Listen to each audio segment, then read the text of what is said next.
recycling of polypropylene battery material.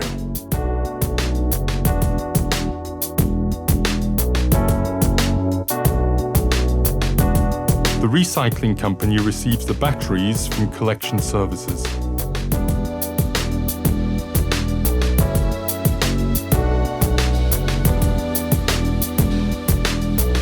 In the first step of recycling, the batteries are crushed and most of the lead and acid are separated out.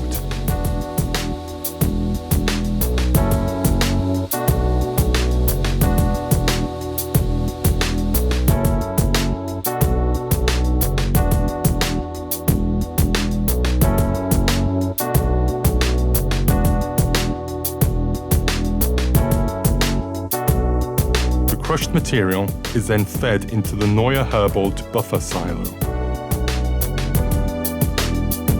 The bottom of this buffer silo is equipped with a double screw discharge system, which continually discharges the material to the subsequent scraper conveyor.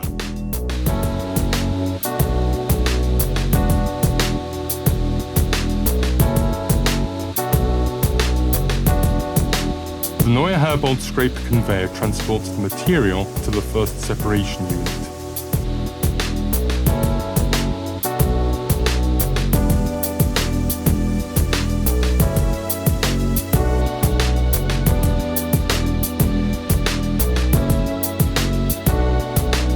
The floating material is transported to a trough screw conveyor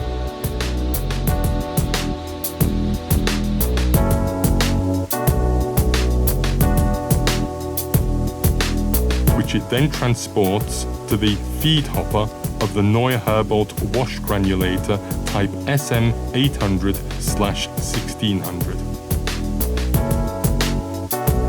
The Neuer-Herbold flotation tank separates the lower density floating material from the higher density material, which sinks and is then discharged from the tank via screw conveyor. The wash granulator cuts the material down into the required flake size. By injecting water into the grinding chamber of the wash granulator, the material is not only cut down, but it is also washed, therefore reducing wear of the granulator. In the next step, the washed PP regrind is then flushed into the Neuer-Herbold friction washers type FW560/5000. These high-performance centrifugal washers are designed as a second washing step, and again water is injected. The contaminated water is discharged from the friction washers through a screen and is then transported to the water recycling system.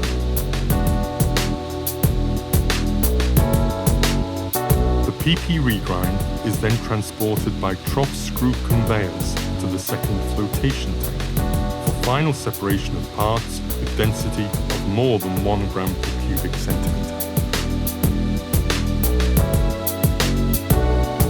Sunk material is again discharged by a screw conveyor.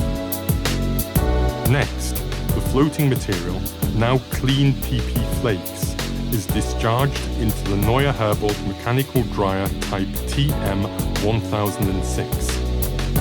This high-speed centrifuge is designed for high throughput capacity and also for maximum reduction of humidity.